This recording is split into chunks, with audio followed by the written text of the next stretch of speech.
जय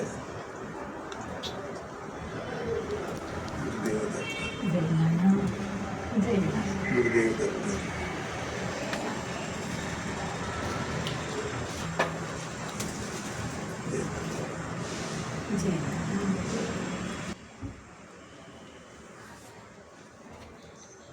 हा प्रसाद आहे बरं.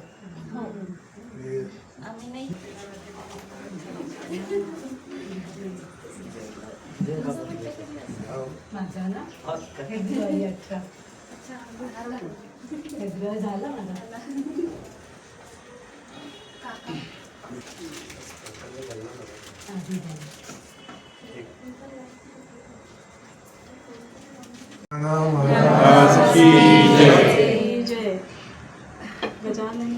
महाराज की जय. अनंत कोटी ब्रह्मांड नायक महाराजाधिराज योगीराज परब्रह्म सच्चिदानंद भक्तप्रतिपालक श्रीराम निवासी समर्थ सद्गुरु श्री गजानन महाराज की जय. महाराज की जय. जय नाना. जय गजानन. एक नानांचा ऐका यार माझा.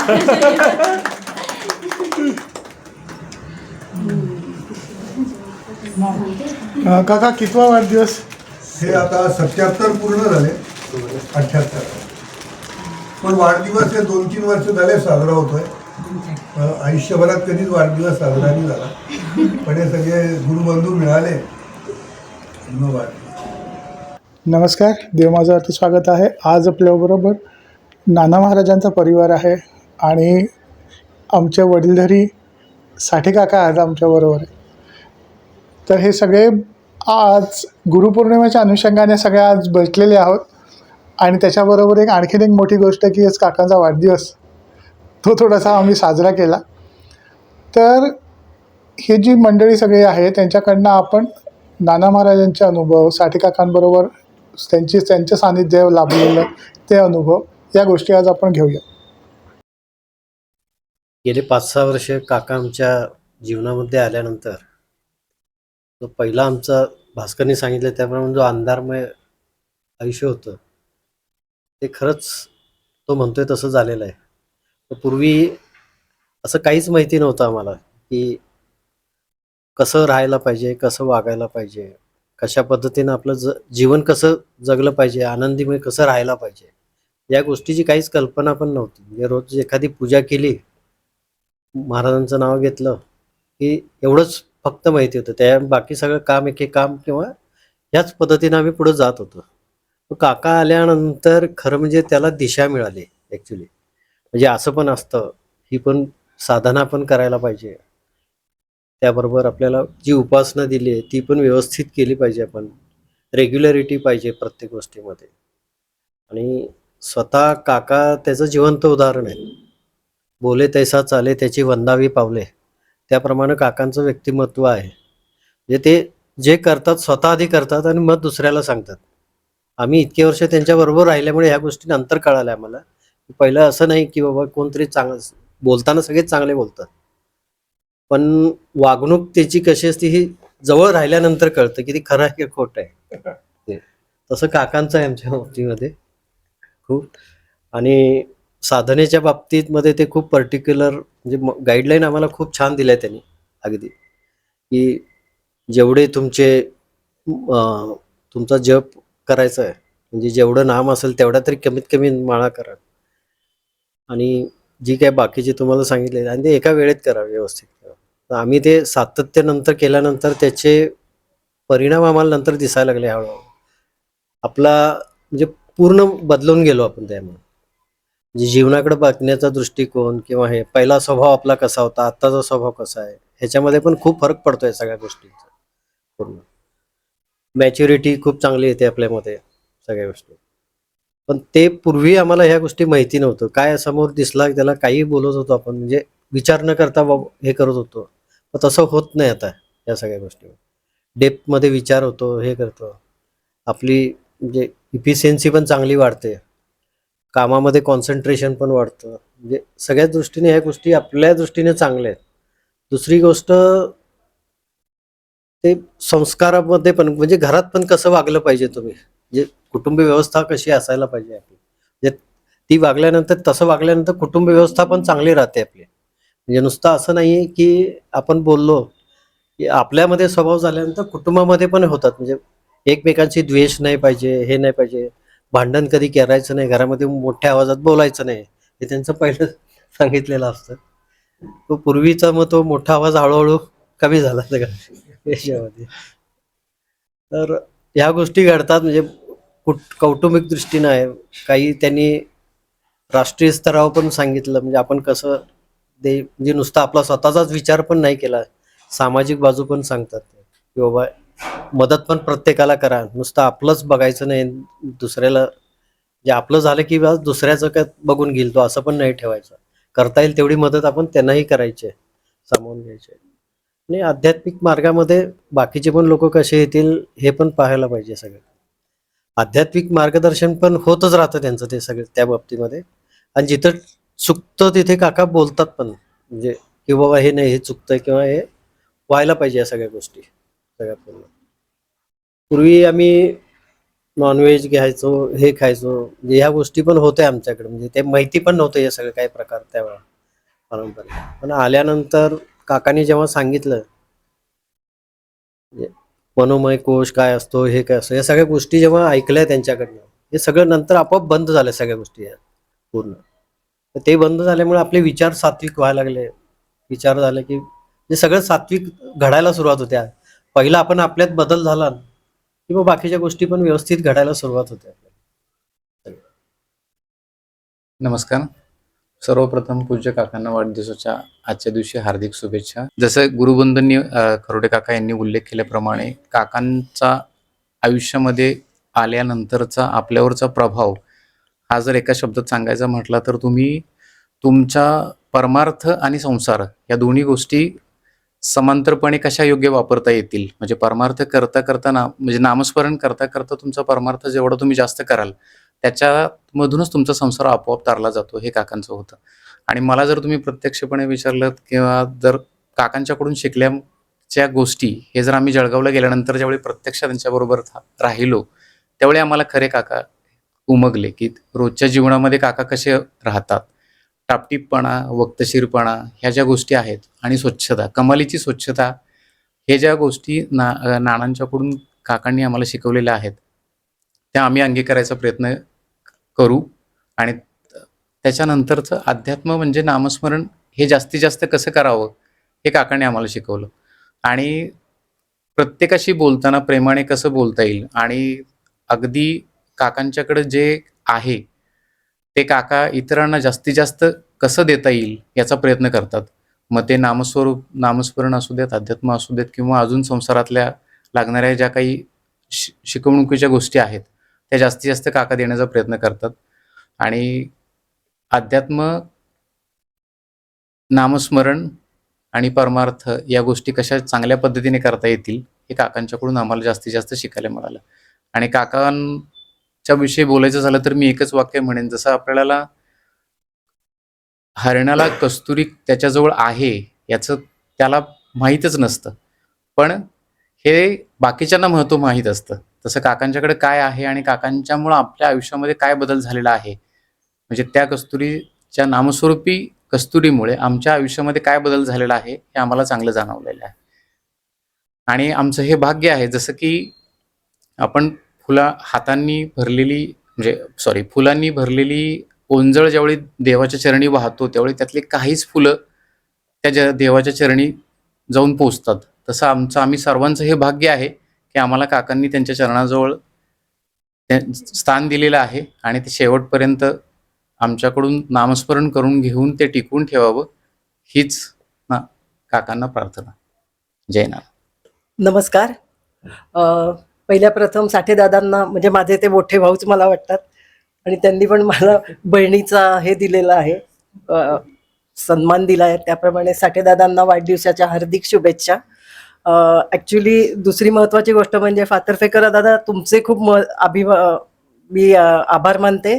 कारण मी मागच्या वर्षी 6 महिने अमेरिकेत होते आणि 10 जुलैलाच जेव्हा मी ते सर्फिंग करत होते तेव्हा तुमचं साठेदादांची सत्संगाची अनुभूती असा चॅनल आला आणि आमच्या घरी माझ्या माहेरी आणि सासरी दोन्हीकडे दत्तभक्ती आणि स्वामी समर्थ परमदैवत आहेत.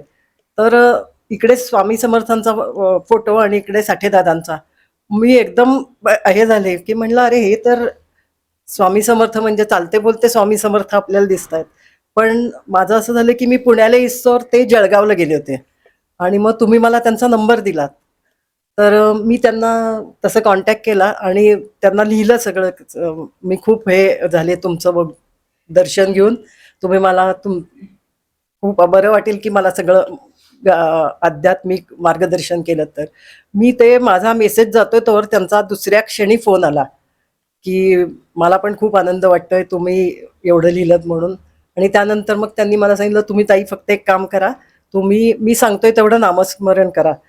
श्री स्वामी समर्थ हा 6,60,000 जप 126 दिवसात पूर्ण करा आणि काय होतंय ते मला नंतर सांगा.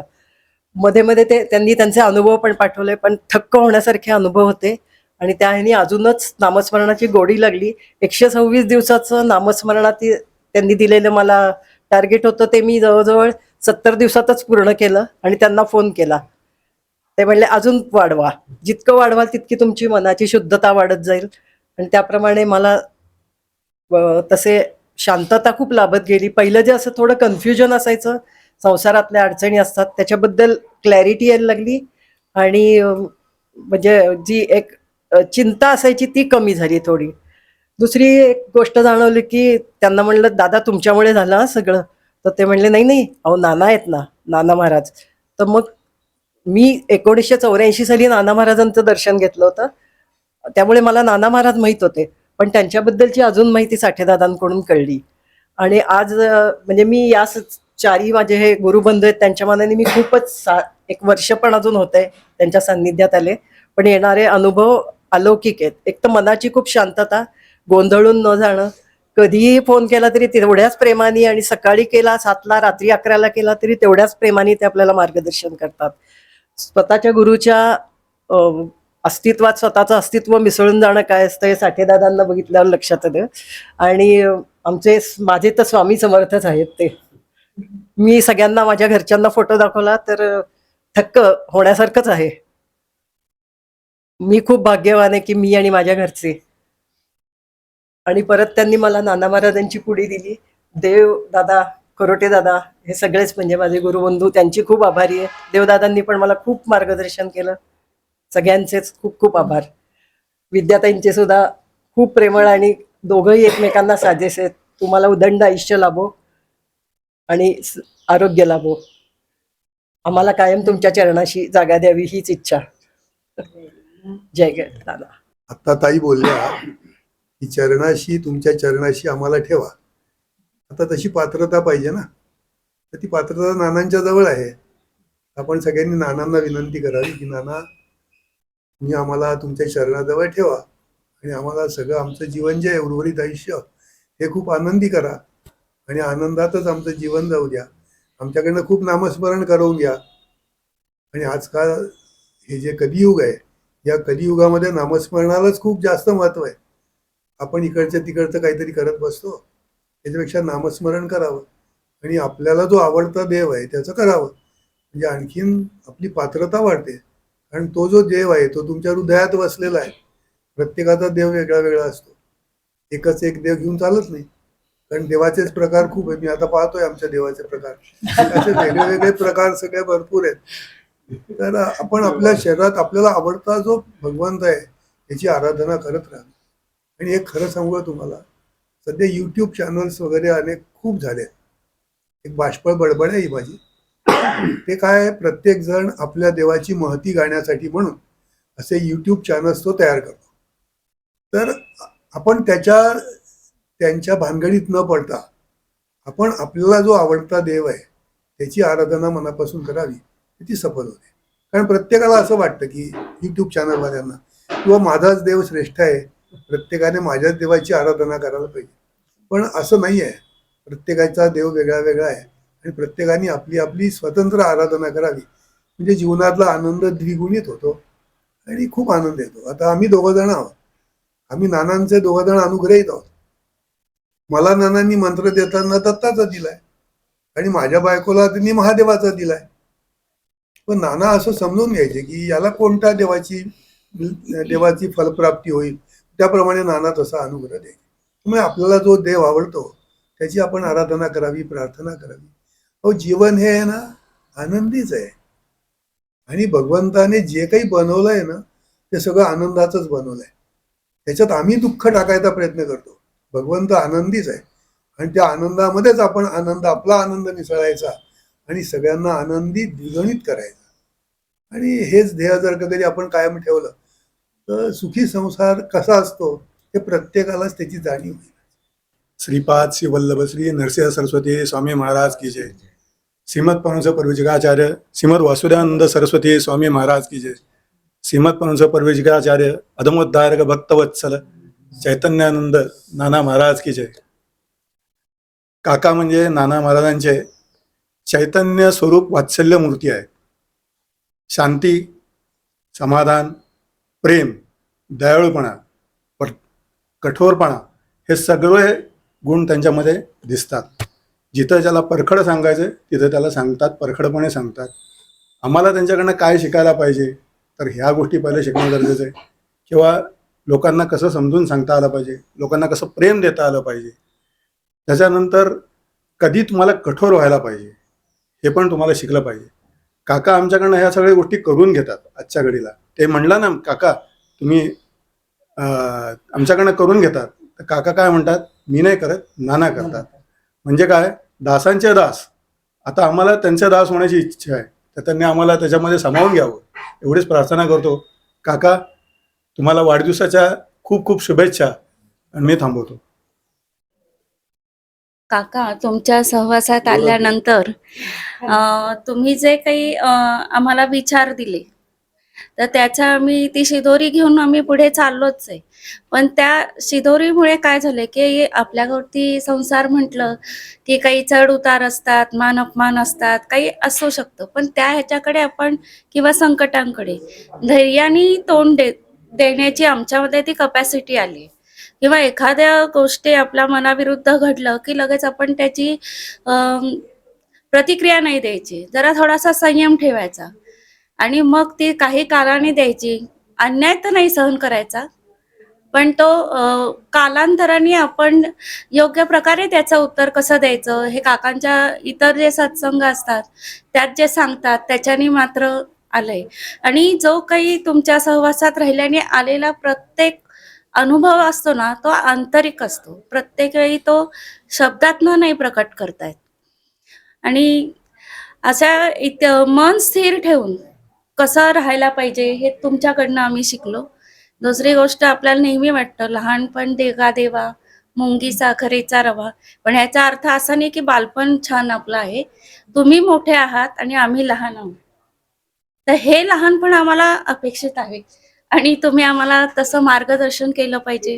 म्हणजे करतातच आणि ते आम्ही आत्मसात केलं पाहिजे. ही गोष्ट आम्ही म्हणजे करू पुढे आणखी. जय गजानन, जय नाना. काकांच्या सहवासात आल्यापासून खूपच फरक पडलेला आहे सगळ्यांच्यामध्येच. काका नेहमी प्रेम आणि आनंद सगळ्यांनाच वाटत असतात आणि त्यांचा सगळेच चांगल्या गोष्टी म्हणजे सगळ्याच गोष्टी त्यांच्या घेण्यासारख्या आहेत. प्रत्येक भेटीमध्ये, प्रत्येक ह्याच्यामध्ये त्यांचा जास्तीत जास्त सहवास असावा असं वाटतं.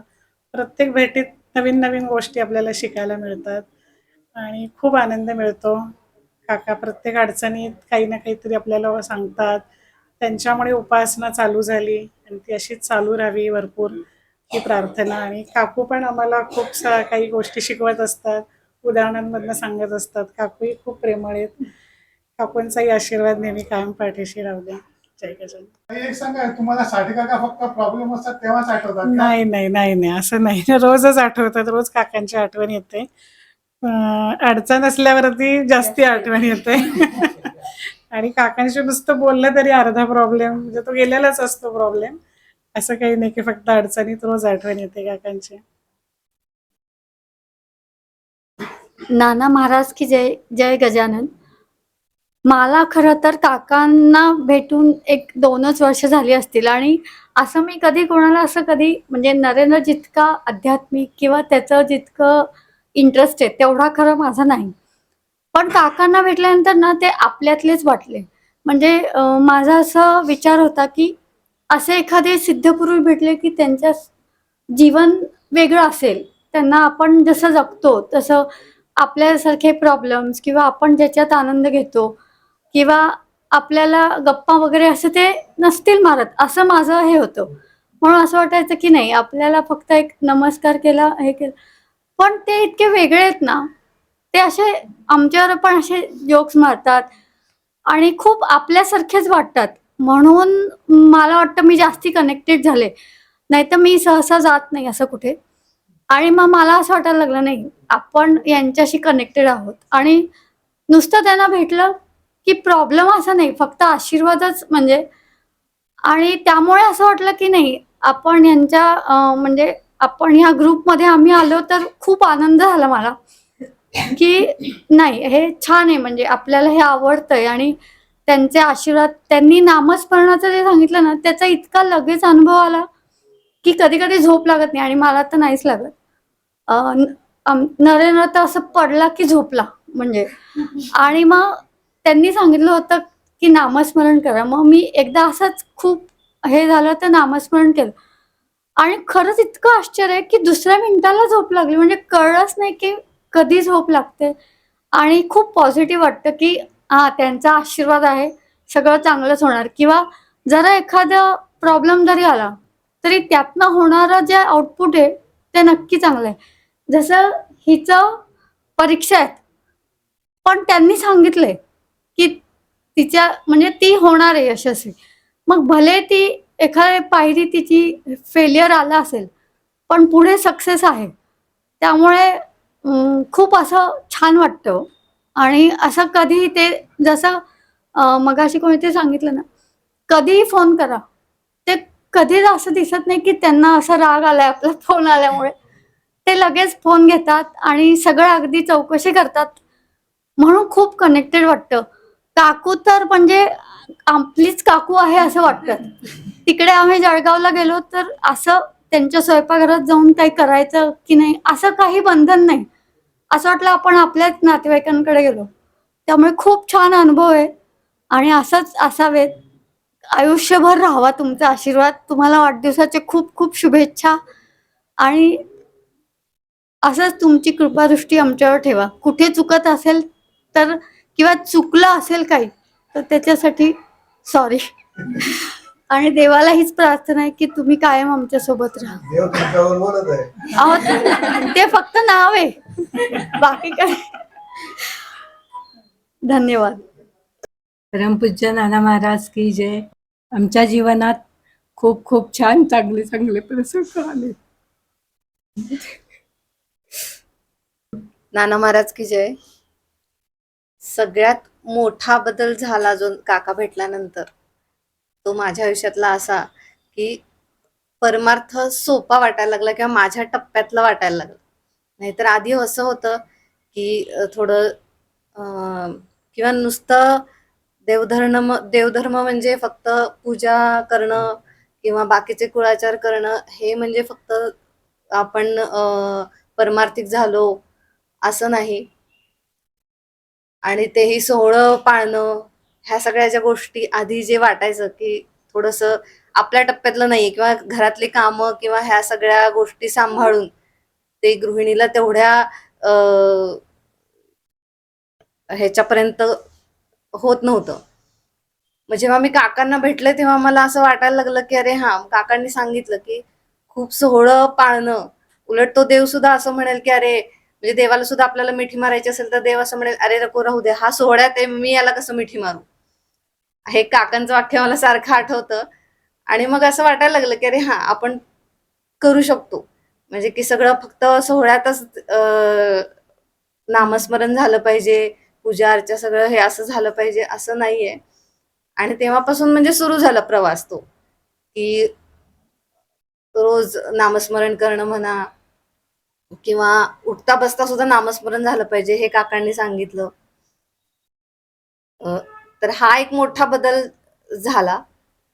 आणि काकांची अजून एक गोष्ट म्हणजे काका इतके आनंदी असतात, म्हणजे काकांकडे कधीही बघा, म्हणजे आता सुद्धा आल्यानंतर काका म्हणजे केव्हाही काकांना भेटा, इतकं प्रसन्न वाटतं काकांकडे की बाकीच्या सगळ्या गोष्टी विसरल्या जातात आणि आपण म्हणजे त्यांच्यात रमून जातो आणि ते फक्त नामस्मरण किंवा आध्यात्मिक ह्या गोष्टीच फक्त डोक्यात येतात आपल्या. बाकीचे प्रश्न किंवा हे सगळं डोक्यातून निघून जातं आणि पुढं आपण म्हणजे इथून गेल्यानंतर सुद्धा की उद्यापासून आता आणखी कसं आपली उपासना वाढवू शकतो किंवा आणखी कसं आपण छान शिस्तीने गोष्टी करू शकतो याचं प्लॅनिंग असं सुरू होतं. म्हणजे काकांना भेटलं की हे सगळं असं डोक्यात यायला लागतं परत.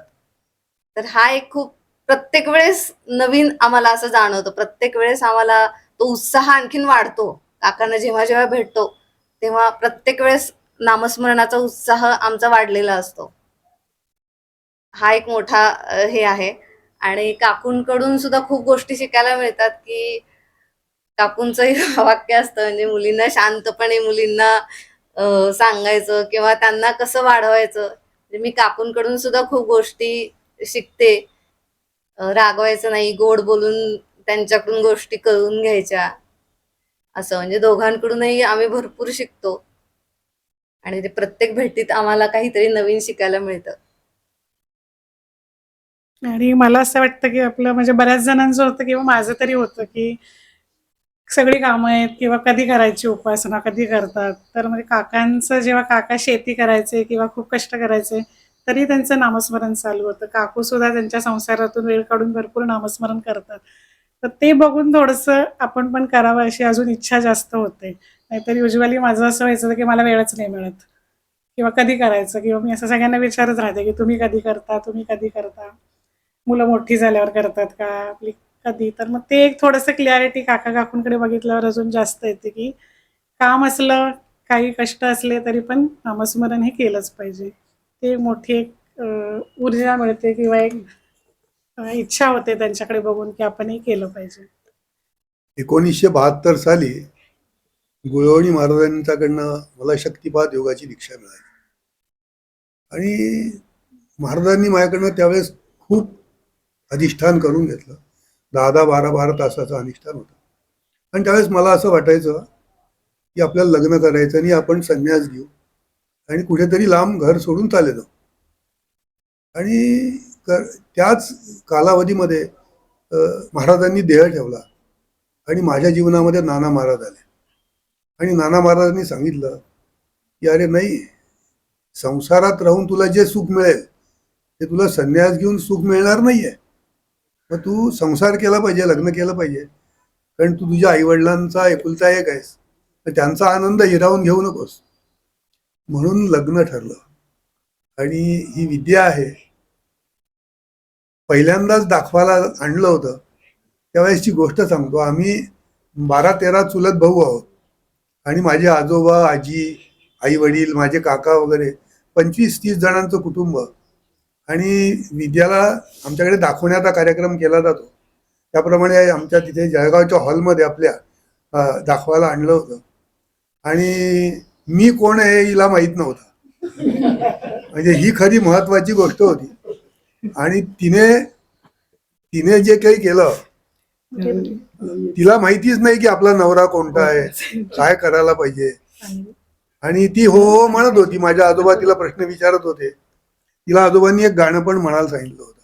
तिने गांधीजींचं गाणं म्हटलं होतं एक कोणतं तरी. आणि त्याच्यानंतर मग झाला सगळा कार्यक्रम झाला. सगळ्यांनी पसंती सांगितली. मला आजोबांनी विचारलं का रे पसंत आहे का? मी पण हो सांगितलं. पण तिला पण विचारलं हो, पण तिला नवरा कोण आहे माहितीच नव्हतं. मग त्यांची जाण्याची वेळ आली. आता तेव्हा आमची खूप गरिबी होती आणि त्यांची सुद्धा गरिबी होती.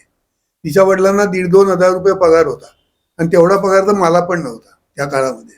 खूप गरिबीच्या परिस्थितीमध्ये आमचं लग्न झालं. पण माझे आजोबा खूप हुशार होते. जेव्हा यांना टांग्याने आम्ही पाठवलं स्टँडवरती, मोठ्या स्टँडवर, तेव्हा माझे आजोबा म्हणाले अरे तू तिला पाहिलंय, तुला माहिती आहे ती तुझी बायको होणार आहे, पण तिला कुठे माहिती आहे तू तिचा नवरा होणार आहे. तर म्हणे तू असं कर, सायकल घे आणि पटकन त्यांच्या टांग्याच्या पाठीमागे जा आणि त्यांना तू एस टी मध्ये बसवून घरी ये आणि तिथे सांग की मी तुझा नवरा आहे म्हणून. आणि अशी ती विनोदाची गोष्ट आमची झाली. आता आमच्या लग्नाला 51 वर्ष झाली आणि 51 वर्षामध्ये आमचा जो सुखी संसार आहे म्हणजे त्याला दृष्ट लागणार नाही आता, कारण 51 वर्ष झाली आता काही दृष्ट लागण्याचा प्रश्नच येत नाही. पण तो जो आनंद आम्ही दोघांनी घेतो आहोत या सुखी जीवनाचा, तो खूप परमभाग्याचा आहे. आणि आज महाराज तिचे पण गुरु नाना महाराज आहेत आणि माझे पण गुरु नाना महाराजच आहेत. पण माझ्यापेक्षा श्रेष्ठ नानांनी तिला बनवलेलं आहे. कारण तिचा आजचा जो जप आहे तो अजपा जप आहे. ती जेव्हा झोपते तेव्हा तिचा जो श्वास आहे त्या श्वासातनं सुद्धा ओम नमः शिवायच बाहेर येतं. आज तिची एवढी साधना आहे. ती केव्हाही उठून बसली ना तर हातामध्ये माळ घेतल्याचे डोळे मिटलेलेच असतात. तिचे 10-15 मिनिटं डोळे बसल्यानंतर सुद्धा उघडत नाहीत, पण ती हातामध्ये लागलीच माळ घेऊन जप करायला सुरुवात करून देते. आणि अशी सहचारिणी भेटायला म्हणजे मिळण्यासाठी म्हणून माझ्या मते नानांनी खूप 50 वर्षाचं मागचं पुण्याही दिलेली असेल मागच्या जन्मांची, आणि त्याच्यामुळे मला ही अशी चांगली सहचारिणी मिळाली. आणि आम्हाला दोघांना चांगलं आरोग्य लाभो ही नानांच्या चरणी प्रार्थना. आणि तुम्हाला सगळ्यांना विनंती आहे की तुम्ही पण आमच्यासारखं सुंदरात सुंदर जीवन जगायचा प्रयत्न करा. आनंदी वातावरण ठेवा, आनंदात राहा. आज वाढदिवस आहे. 77 वर्ष आमच्या जीवनाची केव्हा निघून गेली समजलं नाही का, तर ही जोडीदारी मिळाली. माझी आई सुद्धा खूप श्रेष्ठ होती, माझे वडील श्रेष्ठ होते. दोघांची साधना अपार होती आणि त्या अपार साधनेचं आम्ही दोघंजण फळ आहे. हिचे वडील रामभक्त मारुतीच्या सेवेला जायचे तर ते सांगायचे की मारुतीने मला लाथेने मारलं आणि उडवून दिलं आणि सांगितलं रामाच्या चरणाजवळ जाऊन पड. आणि त्यांना तिथून उडवून रामाच्या चरणाजवळ जाऊन काळ्या रामाला. आणि ही गोष्ट आहे 1972-73 सालची, माझ्या लग्न होण्याच्या अगोदरची गोष्ट आहे. आणि त्यांनी मला एकदा सांगितलं होतं, मी मारुतीच्या दर्शनाला गेलो होतो, त्याने मला झिडकारून दिलं म्हणे, माझं काय दर्शन घेतो, समोर राम उभा आहे त्याचं दर्शन घे. आणि ते म्हणतात की मला लाथेने उडवलं आणि मी डायरेक्ट रामाच्या चरणाजवळ जाऊन पडलो. आणि ही गोष्ट नाशिकची आहे, काळाराम मंदिरातली. आणि तिचे वडील आणि आई सुद्धा खूप श्रेष्ठ होत्या. तिच्या आईने कलावती आईंचा अनुग्रह घेतला होता. वडिलांनी मात्र कोणाचाच अनुग्रह घेतला नव्हता, ते फक्त श्रीरामाचंच करायचे. मग जेव्हा त्यांचं अंतकाल आला तेव्हा मी होतो तिथे. तेव्हा मग मी त्यांच्या म्हणजे माझ्या शालकाला सांगितलं की अरे हे रामाचं करतात ना तर तू यांना गोंदवल्याला घेऊन जा. आणि एकदा गोंदवल्याचं दर्शन यांना मिळालं, कारण तेच त्यांचे गुरु आहेत, ते दुसऱ्याला कोणाला गुरु मानायला तयार नाही आहेत. तर तू तिथे गेल्यानंतर नक्कीच त्यांना सद्गती मिळेल. आणि त्यांचा मुलगा सौगंध म्हणून नावाचा 2 नंबरचा मुलगा आहे, तो त्यांना तिथे घेऊन गेला. तिथे घेऊन त्यांनी रामाच्या चरणी महाराजांच्या चरणी प्रार्थना केली. आणि घरी आल्यानंतर 8च दिवसात केवळ ताप येण्याचं निमित्त होऊन त्यांनी देह ठेवला. 88व्या वर्षी सुद्धा ते 12 सूर्यनमस्कार घालायचे. ही रामाची कृपा होती त्यांच्यावर. माझ्या वडिलांवरती दत्त महाराजांची होती आणि हिच्या वडिलांवरती रामरायाची. आणि तिची पण आई पुण्यवान, माझी पण आई पुण्यवान. आणि त्याच्यामुळे पुण्यवान जोडपं पुढे निर्माण झालं. आणि आता आम्हाला ज्या 2 लेकी आहेत त्या सुद्धा खूप पुण्यवान आहेत, कारण त्या नानांच्या मांडीवरती खेळलेल्या आहेत. आणि आज नानांना पूर्णपणे त्यांच्या मुली सुद्धा, त्यांचे मिस्टर सुद्धा आज पूर्णपणे नानांचेच आहेत आणि नानांचेच फॉलोअर्स आहेत. नानांच्याकडची त्रिपदी, नानांनी दिलेला जप ते अव्याहत करत असतात. त्यामुळे आज त्यांचं जीवन सुद्धा खूप सुखाचं आहे. आणि जसं त्यांना मिळालं तसं तुम्हाला पण सगळ्यांना मिळावं आणि सगळ्यांची भरभराट व्हावी. जशी आपल्या संसाराची भरभराट होते तशीच अध्यात्माची पण भरभराट व्हायला पाहिजे. आणि शेवटी काय येणार आहे, संसार बरोबर येत नाही हो, अध्यात्मच बरोबर येतं. आणि अध्यात्मात सगळ्यात सोपा मार्ग जर असेल तो नामस्मरणाचा आहे. बहुतेक संतांनी शेवटी त्यांच्या पुस्तकांमध्ये किंवा याच्यात नामस्मरण कसं करावं आणि नामस्मरणाचं महात्म्य काय हेच त्यांनी विशद करायचा प्रयत्न केला.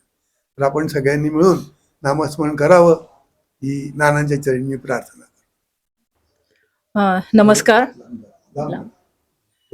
नमस्कार. माझा आणि काकांचा सहवास आता गेले 2-3 महिन्यातच आला. ॲक्च्युली काकांचं भेटण्याचं निमित्त म्हणजे फलटणचे दीक्षित सर ज्यांनी शक्तिपादाची दीक्षा आम्हाला दिलेली आहे. तर गेले 24-25 वर्ष साधना ही चालूच आहे. पण ते निमित्त झाले काकांना भेटण्यासाठी. काकांचं सांगायचं म्हणजे एकच साधी राहणी आणि उच्च विचारसरणी हे त्यांच्याकडे बघूनच कळतं. साध्या साध्या गोष्टींमधनं आनंद कसा घ्यायचा. आणि त्यांचं एक मला वाक्य फार आवडलं की नाम हे दिसत नाही पण त्याचा सुगंध मात्र दरवळत असतो. तसा हा सुगंध मी नेहमी काकांच्या अवतीभोवती जरी असले ना तरी हा सुगंध कायम दरवळत असतो. ह्याचा अनुभव मी फार वेळा घेतलाय. आणि तोच सुगंध मला या 1-2 महिन्यात मी इतकीदा काकांना भेटले ना तर तो सुगंध नेहमी मला तो खेचून आणतो. आणि त्यांचं हे साधं छोट्या छोट्या गोष्टींमधनं आनंद घेणं किंवा काय तर ह्याचं नक्कीच आम्ही फॉलोअप करू आणि आमच्या जीवनात त्या सगळ्या गोष्टी आम्ही अनुभवून घेऊ. त्यांनी आमच्याकडनं भरपूर साधना आणि नाम करून घ्यावं हीच त्यांच्या चरणी प्रार्थना. श्री स्वामी. सांगा, बायकांचा सर्वात प्रिय विषय म्हणजे नवऱ्याला कसा त्रास द्यायचा, कसे चिमटे काढायचे, सगळं चांगलं असतं चालू, हळूहळू काहीतरी बोलून जाणार. आता तुमच्यामध्ये काय त्याच्यात परिवर्तन झालं का? हे नवऱ्याचा आम्हाला विचारा करा. आम्हाला तरी असं नाही वाटत की आम्ही त्रास देतो, तर त्यांना वाटत असेल तर नवरे चिमटे काढतात तरी आता सहन करायला शिकले. सहन करायला शिकले. याच्या बाबतीत काकांचं उदाहरण घ्यावं. नाही, आता म्हणजे काकांना भेटल्यानंतर किंवा आता या स्टेजला आता असं वाटतं की प्रायोरिटीज काय आहेत. प्रायोरिटीज म्हणण्यापेक्षा म्हणजे आधीचं जे होतं ना, ज्या काही गोष्टींसाठी छोट्या छोट्या किरकोळ, आता असं नाही होत. आता असं वाटतं की अरे जाऊ दे, ते गोष्ट बाजूला ठेवूया आणि नामस्मरण किंवा ते आता हे भांडणं किंवा हेच असं नाही, हे सोडून द्या. पण आता या स्टेजला, या वयाच्या स्टेजला आता असं कळतं की नामस्मरण किंवा आपले आध्यात्मिक आपली उंची वाढवणं किंवा आपली नामस्मरण वाढवणं हे जास्त प्रायोरिटीनी करायला पाहिजे आणि बाकीच्या गोष्टींकडे थोडंसं दुर्लक्ष केलं पाहिजे. आणि सगळ्यांच्याच आयुष्यात म्हणजे सगळेच आम्ही जे आहे तर छान चाललाय संसार आमचा आणि काकांचं लक्ष राहू देत अजून आमच्यावरती की आणखी छान होईल. बायकांचा तर जन्मसिद्ध अधिकारच आहे की तो त्यांनी छळायचंच आणि त्यांनी सहन करायचं. पण त्यांनी त्रास दिला ना तर मग मी लगेच सांगते किंवा मी चिडले, मग काकांना सांगणार आहे तुम्ही असं वागलात बरं का, हे मला अजिबात पटलं नाही. त्यांच्यासमोर छान सांगताय आणि आम्हाला आत्ता बोलताय. म्हणजे आम्ही काकांना पितृतुल्य समजतो ना, त्यामुळे आम्ही सांगते पण काका असते असं वागले बरं का. आणि दबाव असतो ना तो. हा, मग त्यांचा दबाव असतो त्याच्यामध्ये. काकांशी बोलूयात का किंवा मग काकांना आणि सांगूयात ह्याच्यात का? मी पण नाही, माझी मुलगी पण असते. हा, मी काकांना सांगणार आहे बरं का, हे लिहून ठेवते. मी असं म्हणते की काकांना सांगेन पण सांगत नाही. मला वाटतं काकांनी ते ओळखावं आता आणि तसं मार्गदर्शन करावं. हा, तर ह्याच्या पश्चात त्यांनी बायकांशी कसं वागायला पाहिजे, त्यांनी कसं चिडलं नाही पाहिजे, तर तुमचा संसार कसा सुखाचा होईल, हे काकांनी त्यांना मार्गदर्शन करायला पाहिजे. मला असं सांगायचं की काकांच्यामुळे नरेंद्रला जे मी सांगत होते की काही गोष्टी त्यांनी नाही केल्या तर काकांचं तर तो ऐकतो. म्हणून मी आता ठरवलंय जर एखादी गोष्ट आपण सांगून तो हे करत नसेल तर काकाला सांगायचं. हा, म्हणजे नरेंद्र दत्ताचा म्हणजे खूपच त्याचं डेडिकेशन आणि कमिटमेंट किंवा ती जी भक्ती आहे त्याची साधना ती खूपच अगदी किती पर्सेंट आहे असं हे करता येणार नाही. तर पण त्याचं एक आहे की देवाच्या दर्शनाला जायचं जमेल तितके वेळा. आणि माझं असं होतं की आपण एकदा दर्शन घेऊन आलो, आता आपण घरातही तर देव आहेत, दर्शनाला गेलं तरच आपण हे करतो असं माझं मत नाहीये. तर त्याचं आहे. तर तो म्हणजे गाणगापूरला आम्ही पूर्वी तरी एकदा वर्षात नाही, आत्ता आहे की 3 वर्ष पूर्वी म्हणजे काका भेटायच्या आधी मला तो दर महिन्याला जायचा आणि 1 डे ट्रिप म्हणजे स्वतः ड्रायव्हिंग करून जायचं, म्हणजे जवळजवळ 24 तासाच्या वर ड्रायव्हिंग.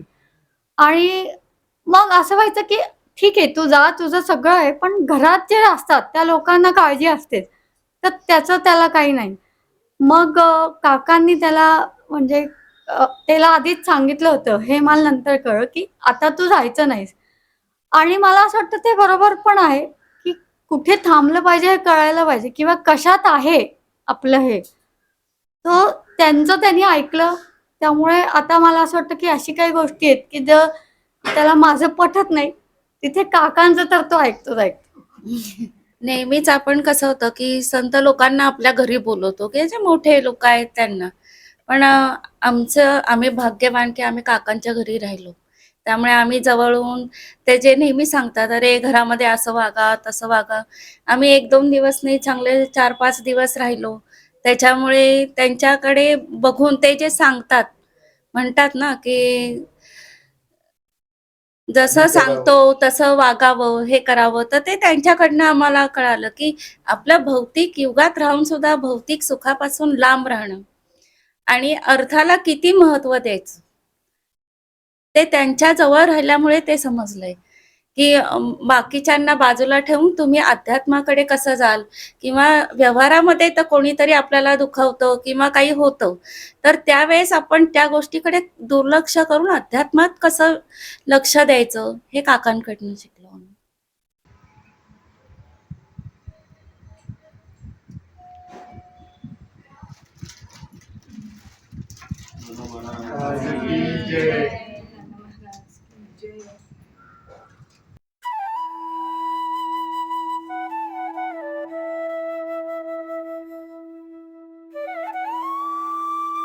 अध्यात्मावर अशीच माहिती मिळवण्यासाठी देव माझा चॅनलला सबस्क्राईब करा.